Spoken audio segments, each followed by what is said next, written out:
Lo tahu nggak kenapa? Banyak orang yang hidupnya udah miskin, susah, tapi malah lebih milih buat pasrah, kayak udah nggak punya semangat dan gairah hidup. Nah, sebenarnya itu karena dia dari kecil udah dicekokin sama omongan basi, yaitu harta mah nggak bisa dibawa mati, bro.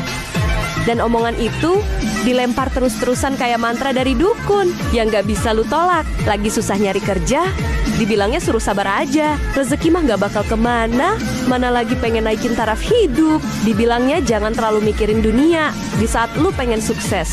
Malah dituduh kalau lu terlalu cinta dunia, nanti malah kena siksa di neraka. Dan ketika lu mulai ambisius, langsung dicap lupa akhirat. Nah, itu semua dibungkus pakai dalih yang penting ibadah, yang penting masuk surga. Padahal lucunya, yang ngomong gitu seringkali hidupnya udah nyaman, rumah besar, mobil ada, dan makan tinggal pesan GoFood. Mereka bisa santai sambil bilang harta mah nggak bakal dibawa mati, karena hidup mereka udah enak lah.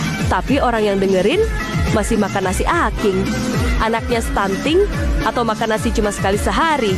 Belum lagi kontrakannya yang masih nunggak, nggak punya tabungan, nggak punya akses pendidikan, dan di ambang masa depan yang suram, tapi malah tetap disuruh bersyukur, disuruh ikhlas, dan disuruh nggak banyak nuntut.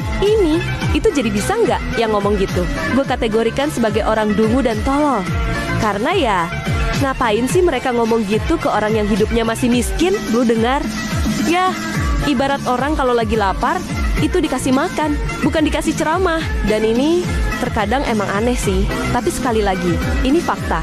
Nah, balik lagi ke pembahasan video ini. Pada dasarnya, kalimat itu yang katanya dari dulu buat ngingetin manusia, biar nggak rakus, tapi sekarang udah berubah wujud.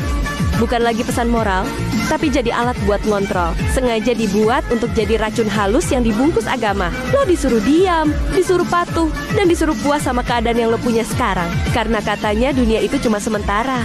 Lah, kalau cuma sementara, kenapa ada orang yang di atas bisa duduk manis sambil makan enak? Dan kenapa yang di bawah malah kayak tinggal di kandang ayam? Yang bener aja ini mah.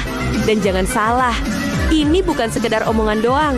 Ini udah jadi sistem yang busuk, yang bikin banyak orang jadi dungu dan tolol. Karena lo dilatih buat takut mikirin duit, lo dibentuk buat merasa berdosa kalau punya cita-cita yang tinggi.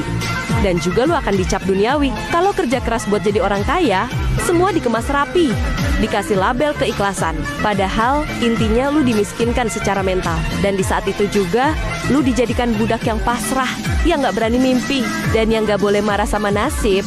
Lo paham kan?